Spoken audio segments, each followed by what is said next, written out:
All right. Well, welcome everyone to our fourth office hour. Welcome to 2023 as well. We hope you guys had a great 2022. We're focusing on bigger and better for 2023. Once again, I'm Dan. I'm your host, coming live from my bedroom. I've got my dog Waffles here, monitoring the situation to make sure everything's moving along smoothly.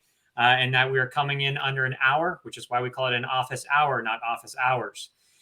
So today, I, of course, have my partners, Ivan Dan and Tariq Satar, with me.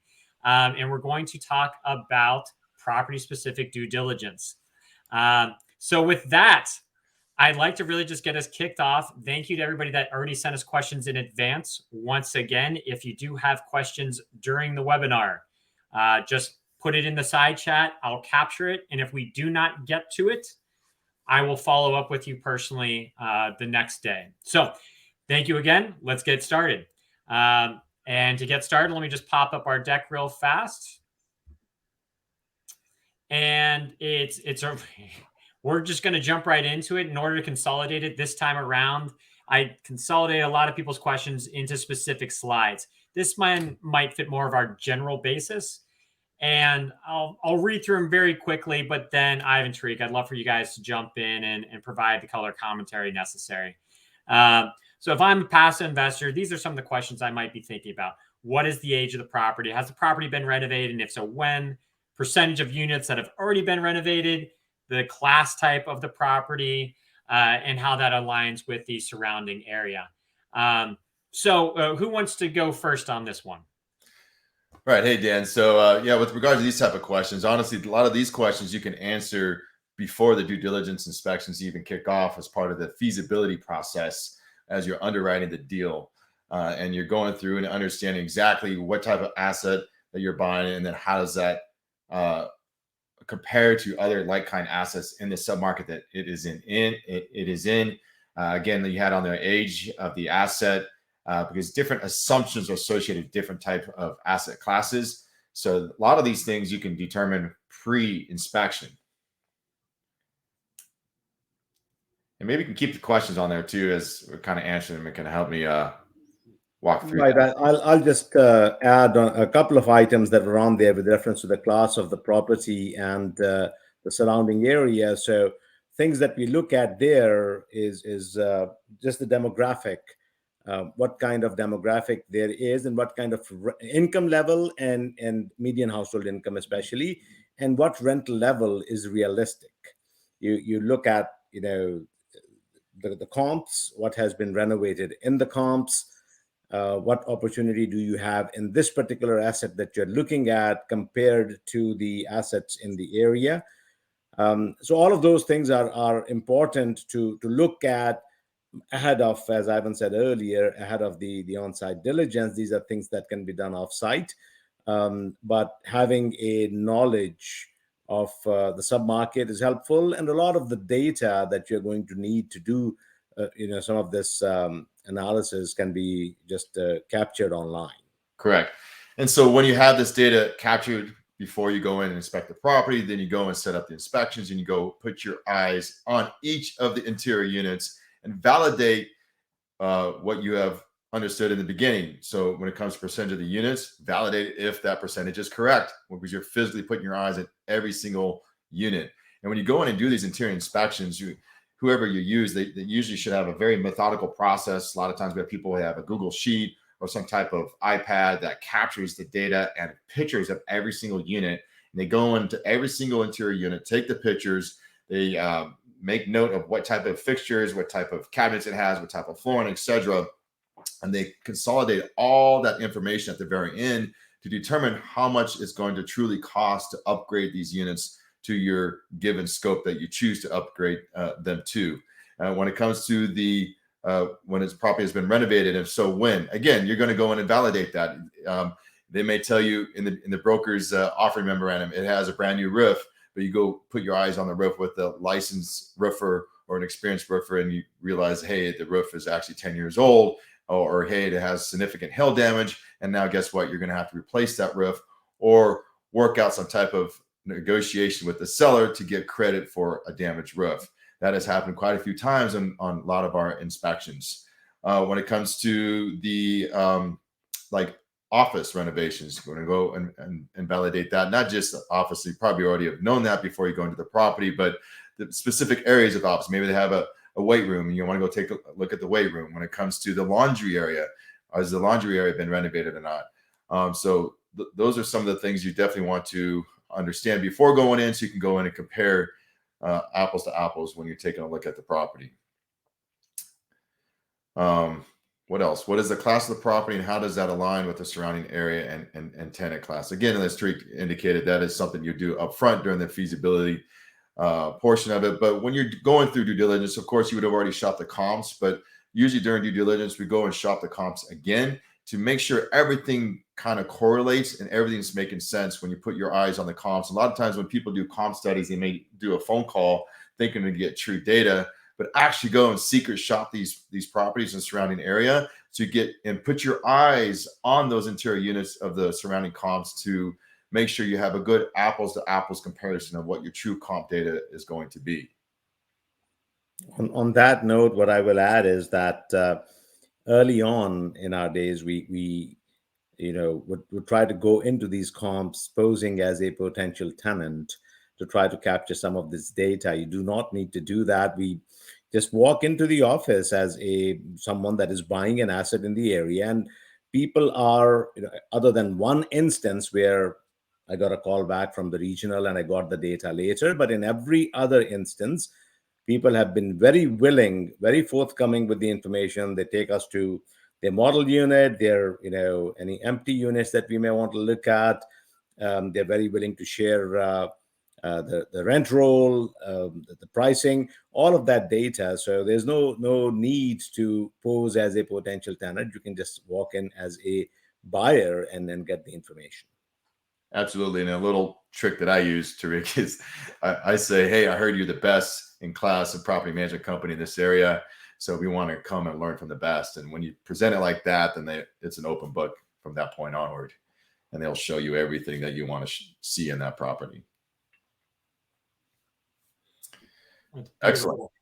All right. Well, I like that. Great answers, guys. I've got nothing additional to add there. So we're going to move right along, keep ourselves on track.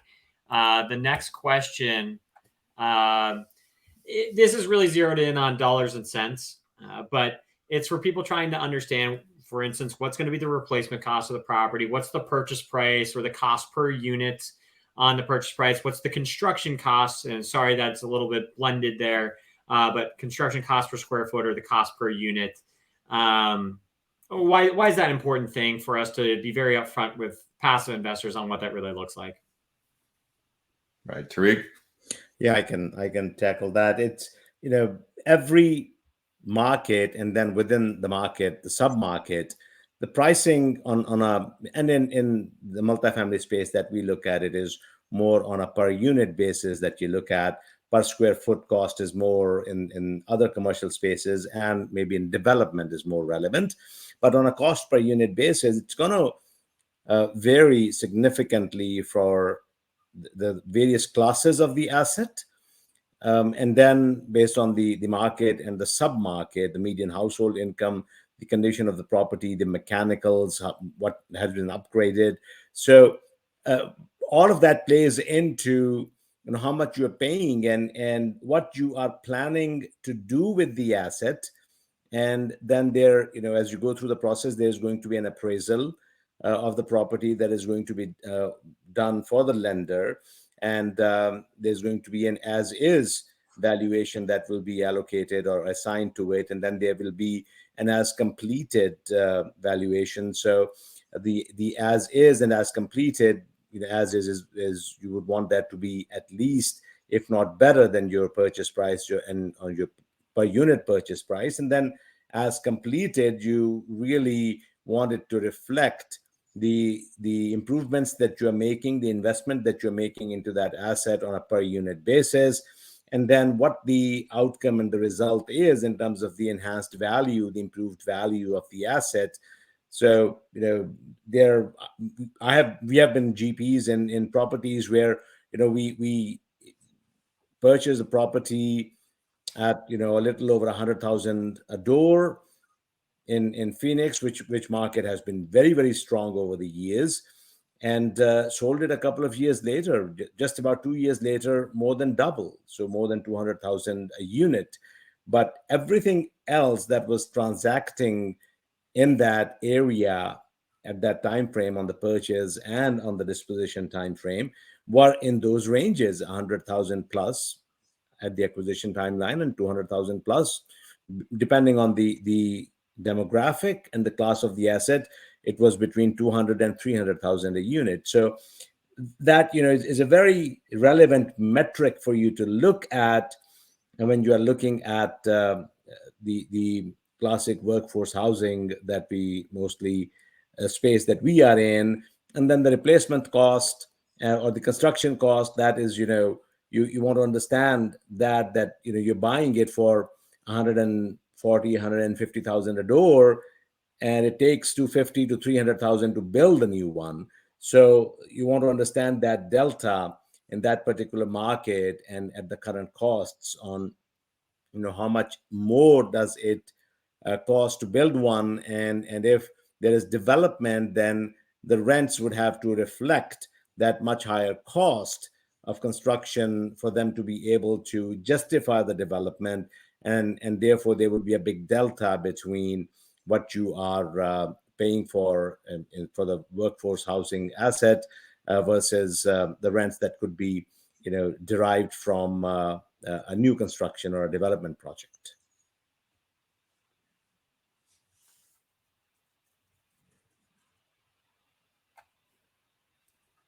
Got to unmute myself. That's very helpful there, Tariq.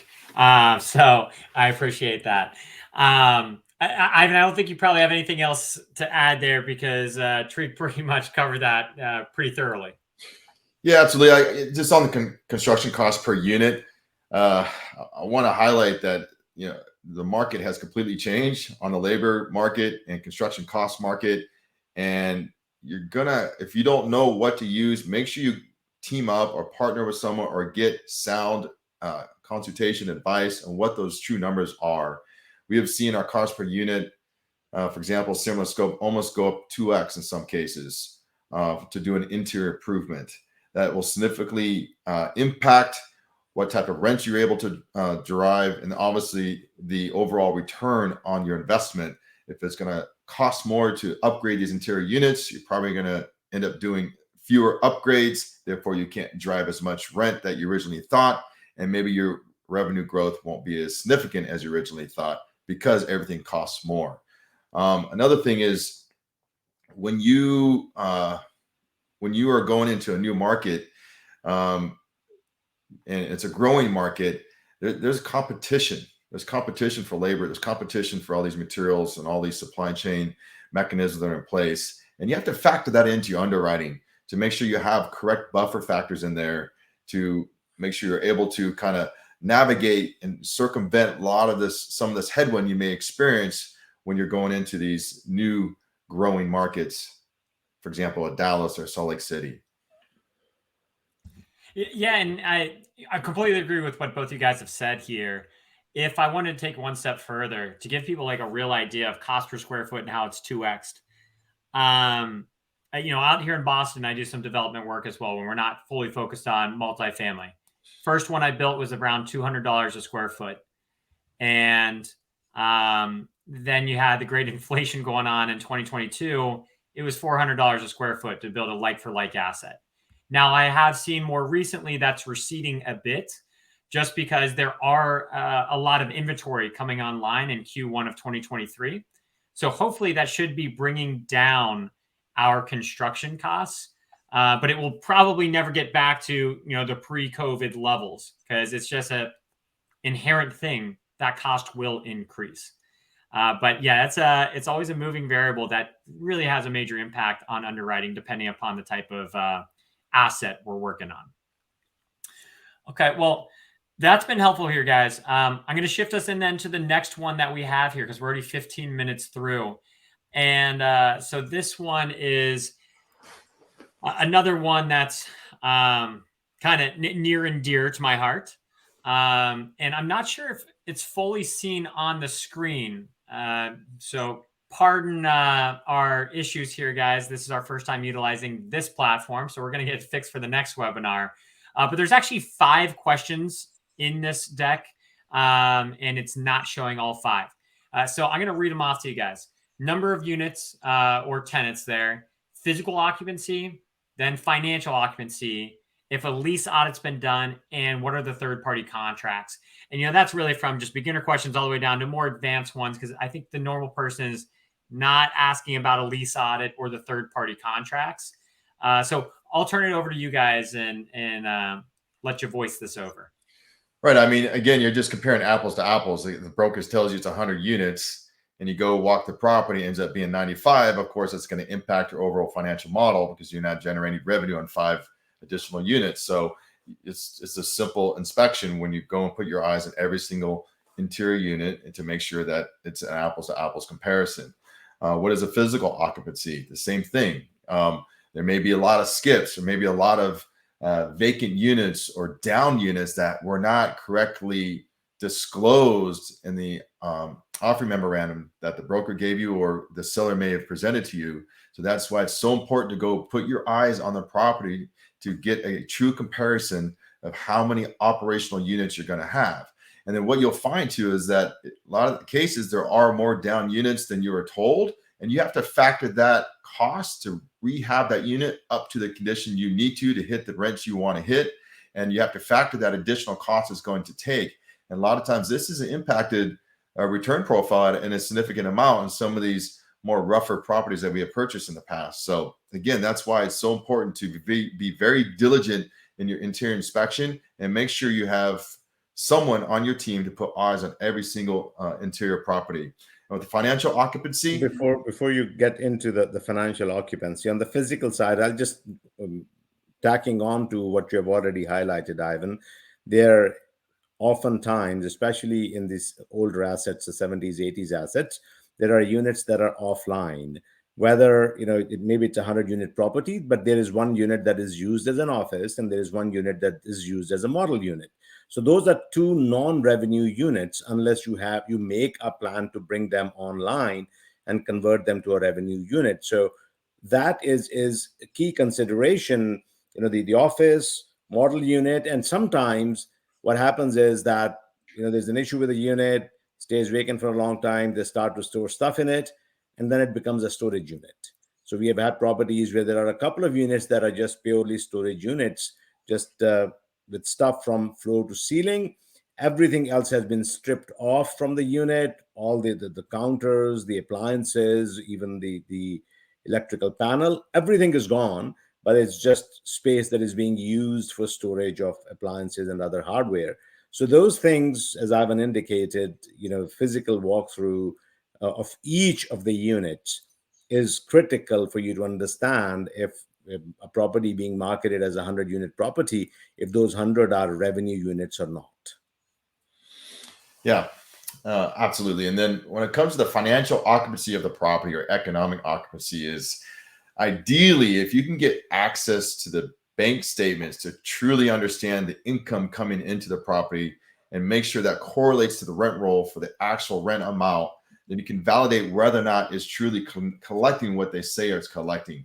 Unfortunately, there is fraud that goes on in this business, and we have encountered some scenarios where we get into a property and they say it's collecting this and this and this and the month that we were purchasing it, and then automatically all of a sudden the income is like 10 to 15, 20% less than what they were making a month prior. And we didn't do anything to the property and no one's left. And we're scratching our heads, what is going on?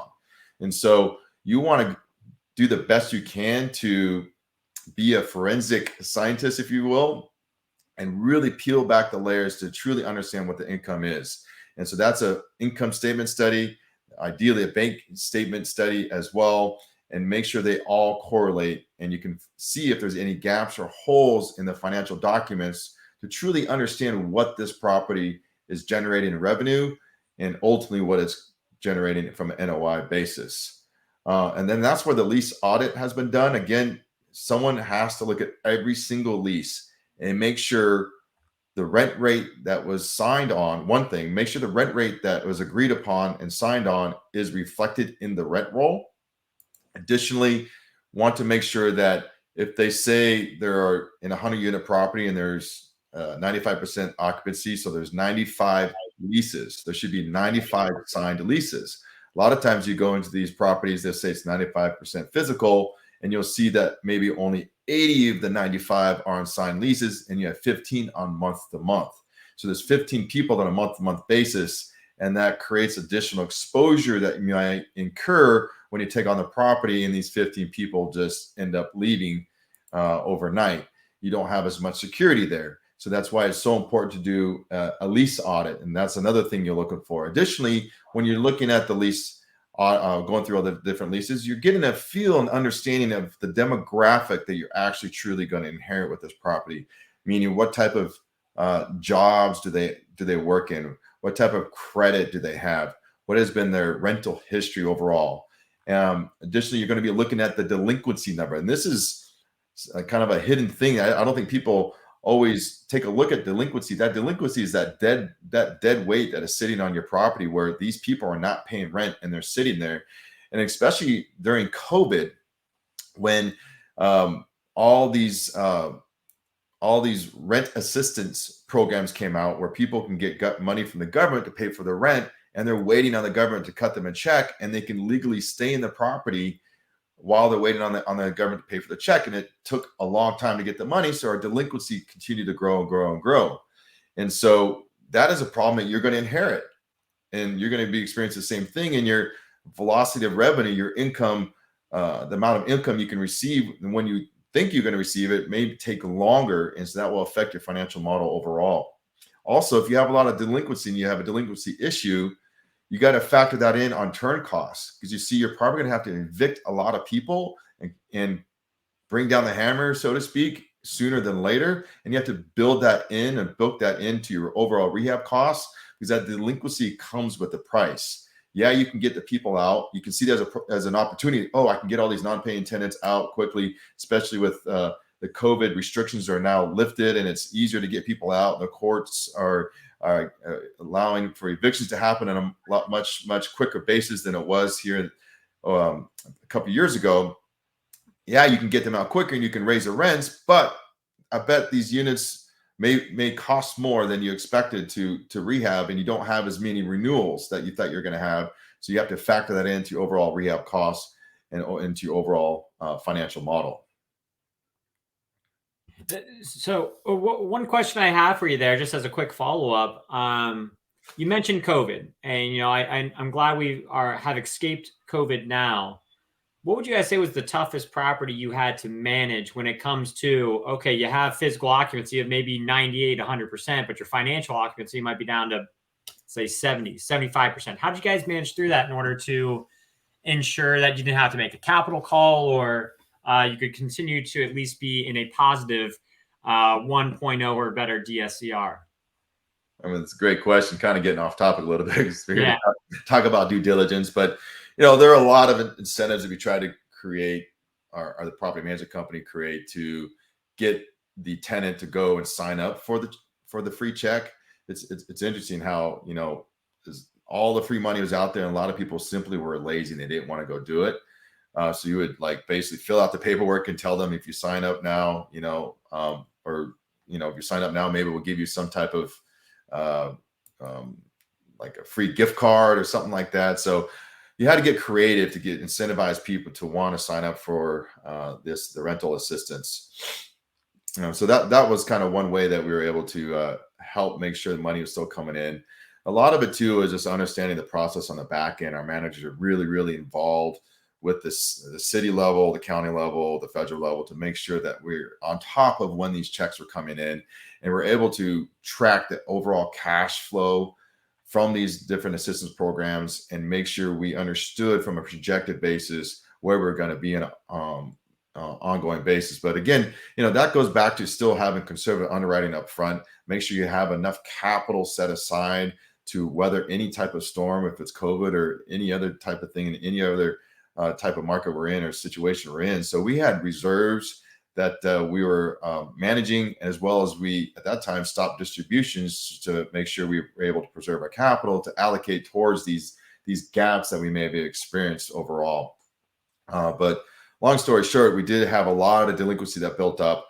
We learned that that burning down that delinquency comes with additional costs. Again, we have capital reserves to support that.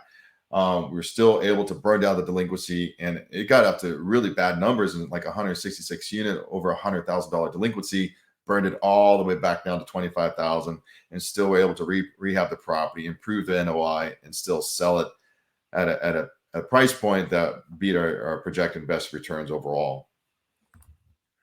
No, that's great. I guess to steer us back onto the topic, and I know I was the one that took us off topic, so my apologies, everyone.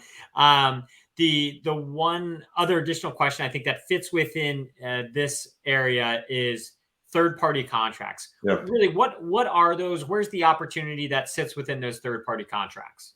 Right. With a lot of properties have a third-party laundry contract, where basically they are allowing the third party to come in to manage these washer and dryer units that for in exchange for, they're going to manage it, and they'll keep the revenue share model where they'll keep a portion of the income that comes in for in exchange for their services. But a lot of times these contracts may be in a situation where you can't get out of them, or you may want to take that over.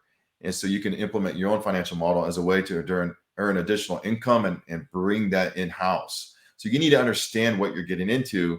And once you realize what the contract says, you'll make an assessment whether or not you can get out once you acquire the property. And a lot of times you can't get out. So you have to just, it is what it is, and you have to accept the income that you project you're going to get based upon the historicals. Other cases, the property management company may have some tricks up their sleeves to help you get out of these contracts, and you can implement your own washer dryer program. And like some properties where we have washer dryer centers, but we want to put them all on the inside of the units instead. So we want to get out of the contracts. We can put them inside the units and earn additional premium on our rent bumps. So you just need to understand, what that entails from a contract standpoint. Other contracts would be security contracts. Look at the validity of the security contracts, not only for those people that do security patrols, but security systems, internet contracts, whether or not you have one or you don't have one. There's cable and internet packages you can get, where you would sign a contract with a third party, and in exchange for marketing their services and selling their services, you get a huge check up front that you can then apply to your financial model as a way to earn additional income. I wouldn't underwrite that, but I'll understand if I have that opportunity or not. So those are some of the examples of third-party contracts that you need to understand. Another unique case for our Salt Lake City property actually is we have a restaurant in one of our apartments in Salt Lake City. So we did a thorough analysis of what that lease says and what type of rent bumps we're going to incur with that third-party lease throughout to implement throughout our financial model. So that is another third-party contract example that we had to go through. That's pretty interesting. So honestly, if I'm a passive investor, I can view a third-party contract as really a lot of upside profit potential, depending upon the different phases it might be in the life cycle of management. If it's a laundry contract and you're locked in for 10 years, okay, maybe that's not the opportunity, but maybe your cable internet bill, that's something that you can convert over, and now you're able to make an extra, let's say $30 a unit a month off that from profit. Is that the right way to think about it? That's it. Exactly. Perfect. Right. And then on, with reference to laundry contracts and some of these other third-party contracts that might be longer-term contracts, if it makes economic sense for you as a buyer for us as a buyer to get out of that contract, you can always, yes, it might be a longer-term contract and it is, required to be transferred to the new owner, but you can always talk a buyout clause, negotiate a buyout amount with the third-party vendor. So, and that's something that can be done, that we have done. So just be aware of that if it says there are 9 years remaining on the term, does not mean that you have to stick with it. Just approach the vendor and the provider and see if there's an opportunity to buy them out of the remaining term and terminate the contract. Okay. Well, no, thank you guys. I think that was very detailed for this particular slide. We are halfway through and we are still focused on staying under an hour. So I want to move us along to the next slide of kind of this is getting into the rehab plan or the updating said units. And so there's some particular questions that have occurred on prior projects that we've dealt with and upcoming projects when we're doing the underwriting of what needs to be updated. And then if it needs to be updated, what requires permits or what could be considered kind of a like for like asset. So no additional permits are required. And then, depending upon the city that we're in, some cities might be very stringent on the level of permits and how long that takes. Others might be more lenient. And so it's always good to understand what is that estimated timeline to obtain said permits, because that will ultimately dictate your rent price if you're not able to update said unit. So can you guys go into a little bit more detail on how to properly answer this for potential investors? Yeah, absolutely. Well, when you're doing a physical inspection of a property, of course, you want to have your property management company there. And a lot of times they would coordinate the whole inspection process, or we wouldn't coordinate the whole inspection process, where we would bring in our own third parties. 9 times out of 10, we like to work through the property management company, let them manage the due diligence process, but sometimes may have been advantageous for us to do the same. But we do want to make sure we have an additional third party there, a general contractor, as you were saying, someone knowledgeable in that submarket who does understand the permitting process and who is tied and plugged into all the various vendors and contractors and workers that you need to implement a rehab business plan. So when you go in and schedule out all the inspections, you want to make sure it's a coordinated effort between the property broker, as well as with the property manager and all the inspectors. Coordinated effort. We all show up on property at a certain time. We brief up the plan and we send everyone off. We have your contractor that look at the roof, look at the plumbing, look at the electrical, look at the foundation, look at the exterior condition and all the interior conditions, right? So when looking at the roof, you want to have a licensed contractor look at the roof and truly validate what type of roofing material it is. Try to assess the age of the roofing material and also how many layers of roofing material there are. It's a lot of times these roofers, they have access to Google imagery that has been every year there's a new image, and they can go back year by year by year by year and see what type of roof compensation material was used, and they can then therefore make a determination when that roof was upgraded. Because, for example, one year may have been modified bitumen, which is like an asphalt or a kind of a shingle looking material that's rolled out in sheets. Then the next year they put a TPO material on top, was like really thick rubbery plastic material on top. And like, oh, between year 16 and 17, I saw it went from this roof to that roof. So you want to find a roofing contractor that really understands that, to give you a true sense of how old that roof is. And then how many layers, because that will greatly impact the cost if you had to replace a roof, on how many layers. And in some cases, we had like 3, 4, 5, or 6 layers in some of these buildings that we rehabbed over the years. And that, of course, affected the cost. So that's roofing. And electrical, I really want to emphasize this, especially in these older assets, Class C assets. There was a time where aluminum wiring was being used, and that is a very hazardous type of material to use, because it could arc and this arc can create fires anywhere there's like switches or outlets or receptacles. And so you really want to be aware of that, and want to make sure you have a thorough inspection of all the wiring and do spot checks, but all the type of wiring throughout the property.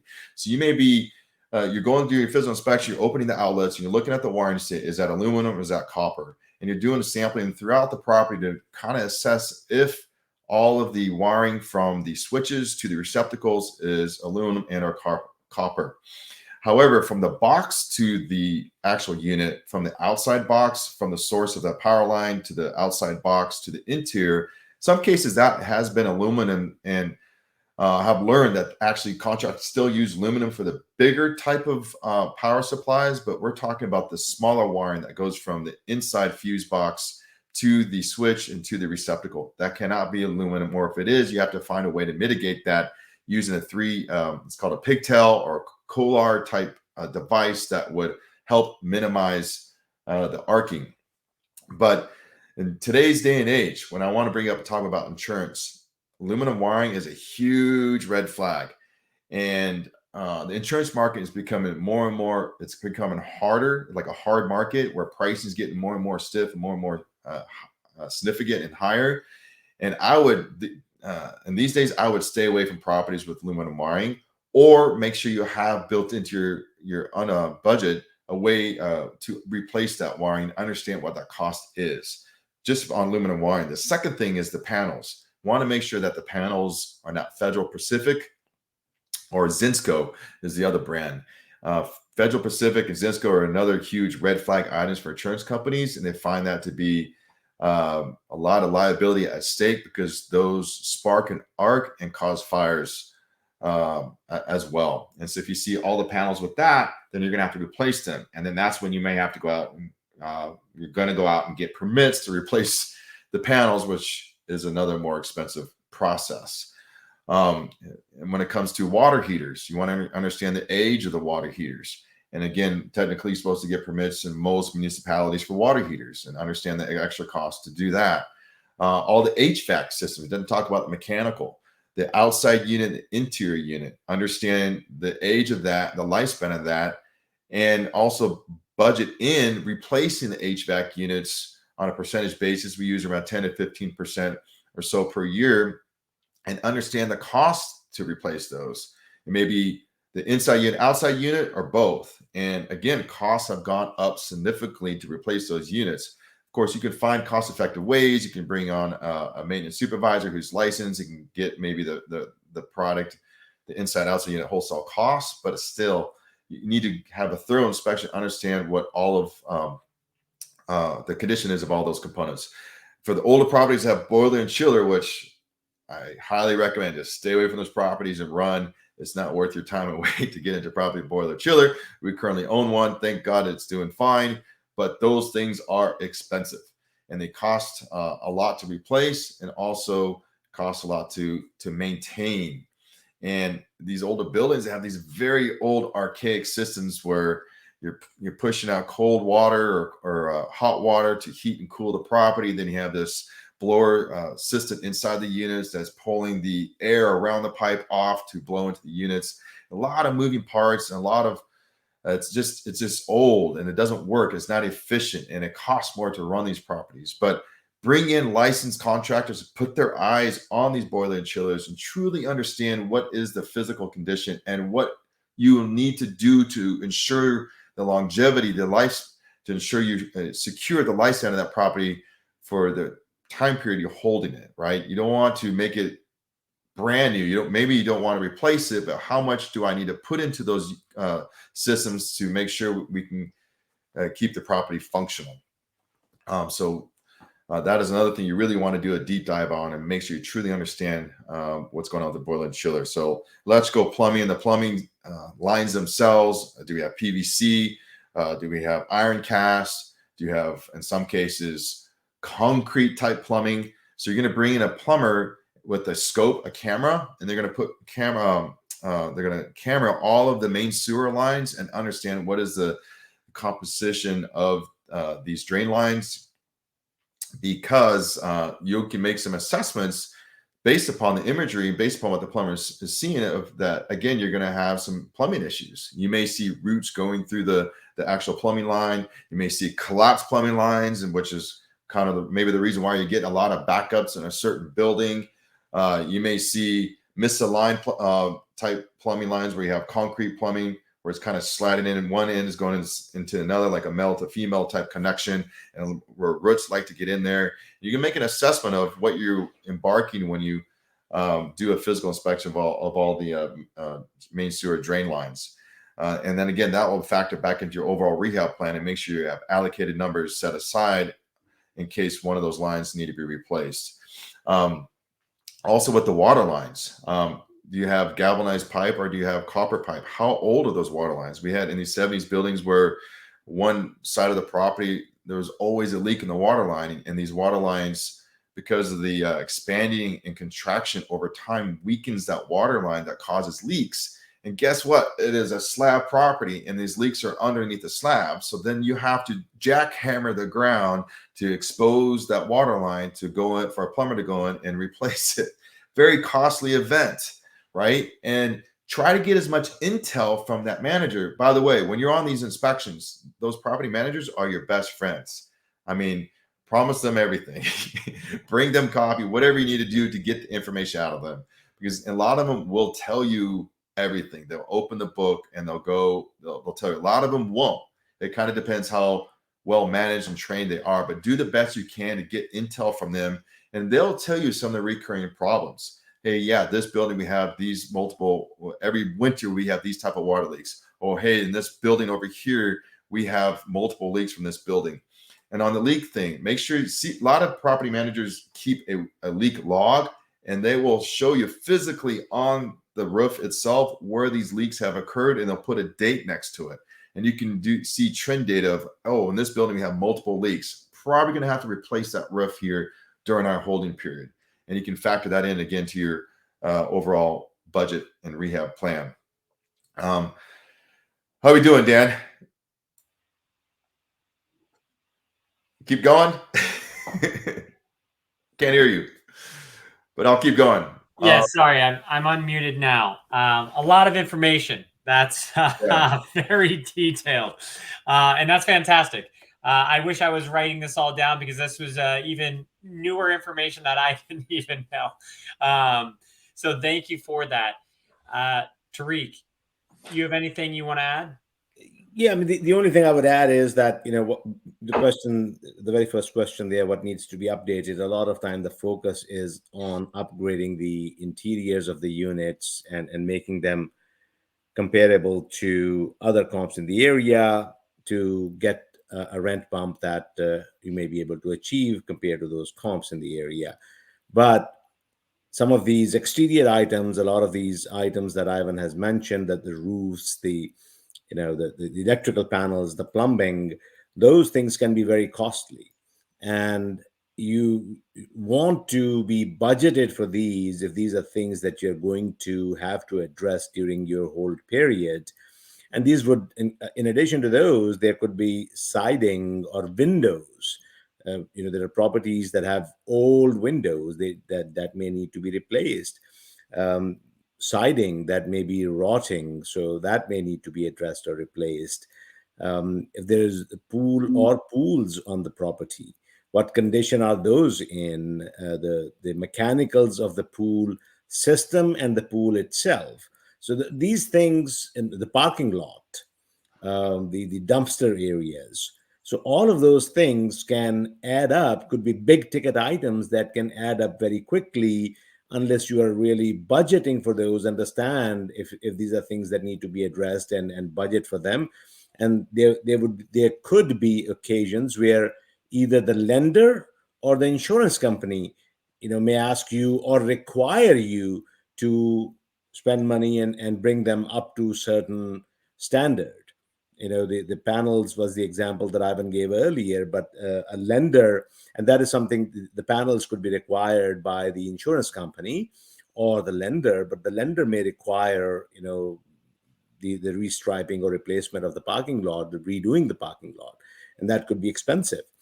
So those things that just getting your arms around those and properly budgeting for them is the key thing.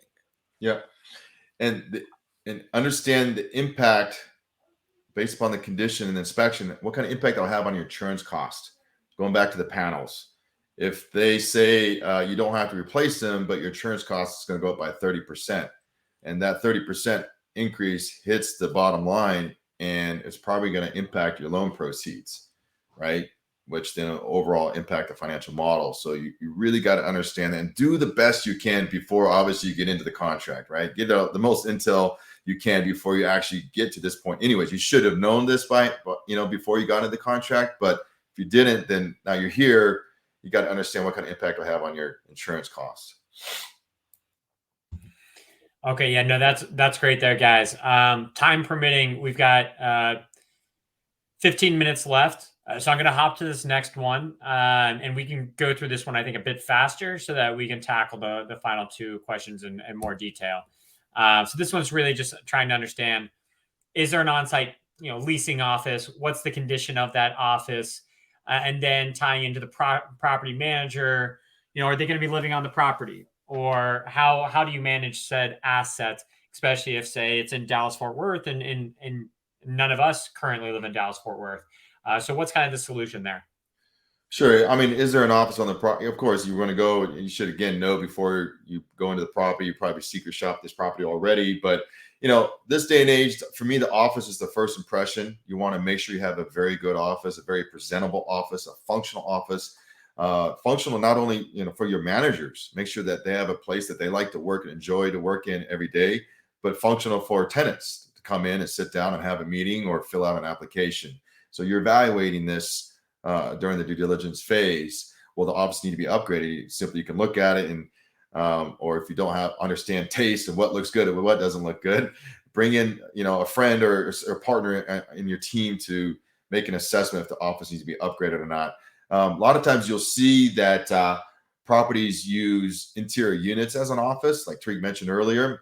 Maybe make an assessment to see if there's another common area that you can maybe convert into office space to then open up that current office to a rentable unit. Will the property manager live on the property? I mean, that's a question with the new property management company, or if you're keeping the property management company, you would try to assess that beforehand. Let me tell you, I always encourage that, and I always find a way to incentivize the manager to live on the property, because inherently they're going to treat that property as their home, especially if they have a family. They want that property to be nice for not only themselves, but their family. So they're going to go the extra mile to make sure the property stays clean, to make sure all the riffraff is being managed and handled well, to make sure that they don't bring in bad tenants. So I always try to find a way to get property managers to live on the property. And it's happened in numerous cases. In one property we had in Oklahoma City called the Eleanor, the managers lived there for 20 plus years. And let me tell you, the net result is we had like basically zero delinquency. We always hit the rent and we always were collected, and we're always, 94, 95% occupied, because she lived on that property and she treated it as her own home as it was. So those are some of the key things there when it comes to the office and property manager. Tariq, anything else to add, or else should we just hop to the next few slides? You're muted, Tariq. All right. As Evan mentioned, we have had instances where we have, revenue units being used as office and found a space to move the office to. We have other instances where, we have redone the office space and actually, just by way of redoing office space in the common area, added a unit to the property, just because of the large space that was being utilized. So, look at it as an opportunity. As Ivan said, that is the first point of contact that any potential tenant is going to have. And you do want them to be walking into a nice, welcoming space. All right, there. That is sufficient for this one, and I love the insights there. Treating it like their home, and that's why you ultimately want to have a property manager there on site. That's the real big golden takeaway I got from that one. Let me hop to this one. This one is really centered on security, and that came in 3 different types of questions, and so I just filtered them all into this slide again. What are there security cameras around? What type of security will be provided to the property? And then during that really thorough due diligence, when you were doing the due diligence, did you actually stay overnight in like a car and monitor what's going on at night at the property besides just what's going on at the day? You guys want to try and talk to that a bit more? I mean, yeah, of course, these are all very, very important things. You can even look at the crime report online, get a sense and feel what type of crime goes on in the surrounding area before you even pursue this property. So you already kind of have an assessment, an idea of what type of crime is involved.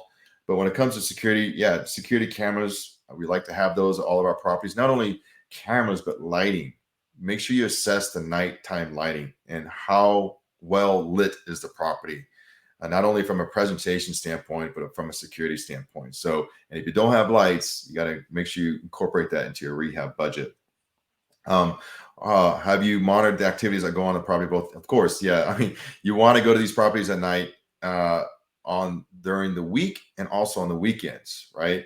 And you want to go to the property during the day and kind of get a feel for, like, if there's a lot of cars there during the day, does that mean they're not working, or all these people work at night? I mean, if like over half of the place has cars in it, I'm always like, I wonder if these people have jobs. Like, what are they doing? And if they're not working, then how are they going to pay rent? Right. So that's always a question in my mind. But then when you go at night, of course, you want to see if people want to have loud parties and there's, loud music, or people having parties in the parking lot.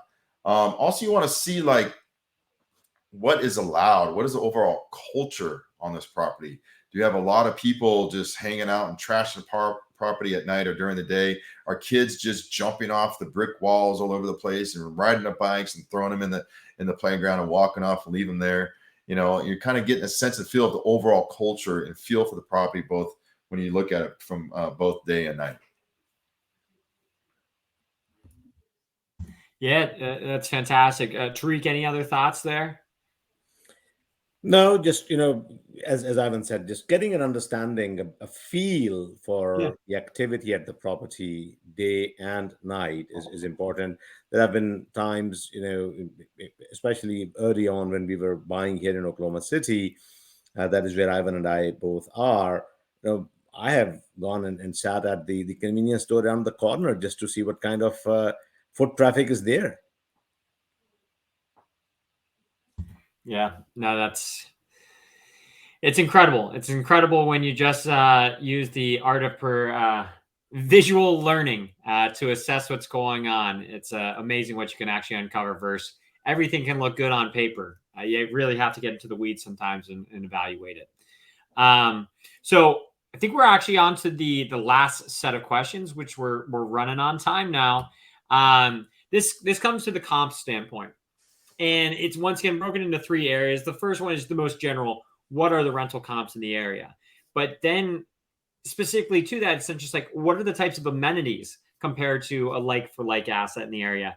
And then parking, in parking could be a hot commodity depending upon the market that you're in. So what is the parking setup compared to another like-for-like asset in the area? Yeah. Who wants to take the first crack at that one? I'll add a few thoughts here on that. Just had another thought that came to mind. When you're doing the visual interior inspections, talk to the tenants, befriend them. They'll give you a lot of intel as well. So just want to throw that out. Just came to my mind. So when it comes to rental comps in the area, how does a property comp from many standpoints? So really the basis to these questions for me is I'm putting myself in the mind of a potential tenant living on the property. And I'm trying to understand the demographic that I'm appealing to, and what are the things that they like or don't like and care about, don't care about. Is this a family-based property? Do we have a lot of 1 beds, or do we have a lot of 2 beds and maybe some 3 beds? And that will kind of determine what type of amenities you want to have on the property. Is this property have a pool? And if they're at the pool, do people want to congregate on the weekends and have barbecues? So, or is this a pet-based property? So if it's pet-based, you want to make sure you have a pet area, right? And then also it comes down to the overall total cost. The tenant's thinking about not just the price per square foot, right? They're looking at overall cost for them to live in this property. So they're looking at what am I going to get for my money? So if I live here, I'm going to get a dog park. I'm going to get a nice pool. I'm going to get a place to hang out with my friends. I'm actually going to like to hang out here. I'm actually going to feel like I want to invite my family over because they have all these cool amenities that I can hang out on a weekend or after work and enjoy being here. And therefore, I'm willing to pay for that. Right. And then when it comes to additional income, you're looking for ways to earn additional income that's comparable to other like-kind properties in the surrounding area. And you understand, are they charging additional pet fee? How they are charging it? Is it a flat fee per month? Or is it like an upfront fee, or do they charge additional rent income? So understand that. What kind of dog park do they have? Do they have a better dog park than you? And then you understand the demographic too. Like some demographics want a tech package as an amenity versus not. And that's becoming actually more and more common actually now in the C space, even where it's kind of becoming a standard just to make sure you have a good tech package plan, and you have to budget that into your rehab cost overall. And when it comes to parking, yeah, you're looking at the tenant to parking ratio and make sure you have enough parking spaces. And in a lot of cases, these properties were built before certain codes were put in where you didn't have to have so many parking spaces. And therefore you have limited parking, and that's going to impact not only for your tenants on where they're going to park, but can you charge additional income to have reserved parking? And then covered parking is another way to earn additional income. Do the surrounding properties, are they charging for covered parking, which is an additional amenity? So those are some of the things that I think about when I see these questions here. Yeah, and I think there's one other thing I'd like to add in is when we're doing those rental comps, it's really important to understand how those other comparable properties are charging their rent. Is it an all expenses paid property, or is it a partial expenses paid property in which they'll pay for the gas and electric, but you have to pay water and internet cable? So that's another thing that can really sway what a rental comp looks like. And you have to get into the details and call those properties, acting like you might want to be a tenant, to understand how it would fully bake out as a potential tenant. 100%. Tariq, anything else you got there? Just what Ivan already touched on it, but getting input from the current staff and especially the tenants on at the property on what kind of amenities they would want, and if there was an amenity to be added or improved, which one would that be? Because it's input from them that the demographic profile from the comp might be different for the particular property that you're on, that you are going through the diligence on. So getting that input directly from the tenants is critical. Well, no, hey, this has been once again fantastic. And as I look through the questions, I'm pretty sure we answered all of them. There's a few more that trickled in, but for the sake of time, I want to keep us under. Dan, listen, I want to make a point here on something. Yeah. One thing I think one of the main things I think is key. Now, just understanding the numbers, the physical condition, all this stuff we just discussed here. But also you need to assess operational execution viability of your plan. How complicated is it? And if it's complicated, do you have the appropriate processes and team members and people in place to be able to execute this plan that you say you're going to execute? How are you actually going to pull this off? And who's in charge of that plan? And what is their track record and ability to implement and execute that plan? Do they understand how to manage rehab budgets? Do they understand all of the inner workings of a property? Do they understand how to manage people? Do they, and how many units are you going to turn on a monthly basis? How viable is that plan? So you're going to have one crew and you're going to turn 20 units per month, or you have two crews, you're going to turn 20 units, but they're all extremely rough and they're down. So you think you can still get through 20 units per month? Like, assess that, because that right there will obviously impact your overall financial model. If you can't if you're banking on turning 20 units, you only turn 5, guess what? You're going to be behind the power curve. So look at it from an operational standpoint, operational execution standpoint, and assess to see how viable it is and whether or not you can actually pull it off. Amen. That's beautiful. And thank you for that. Tariq, do you have any other final comments? If not, I'll hop to kind of our final slide. No, you can just wrap up. Thank you. Yeah. So then, and sorry for the formatting here, guys. Again, we're going to get this fixed on future webinars. It's a new streaming service for us, so we'll get it fixed here. But our final kind of call to action, and just I wanted to share it with you guys while we have your attention, is Anthem has started a book club. And the book club in general is just focused on creating more sophisticated investors or just more well-rounded individuals on some thought pieces. And so our January one was Rich Dad, Poor Dad. Our February focus is The Richest Man in Babylon. So I've got those copies right here. And for a select number of people, if they're interested, I suggest you scan the QR code and let us know of your interest, and we'll get you involved in our book club. It's one book a month. we can then talk about it amongst each other in our community, and hopefully it helps us all learn and grow. So hopefully my rambling on has allowed you enough time to scan the QR code. If not, you know where to find us at invest@anthemcp.com, or you can just visit us at anthemcp.com and get in contact with us there. But if that's everything, Ivan, Tariq, any other final comments before we say goodbye? That is all. That is all. Great. Just happy to be here and be part of the team to answer some of these questions. Awesome. Well, everyone that is listening here, thank you for shooting us the questions in advance. It allowed for us to better prepare the answers for you. Once again, if you have more questions, and I captured a few of them here that were coming in, we'll follow up with you individually.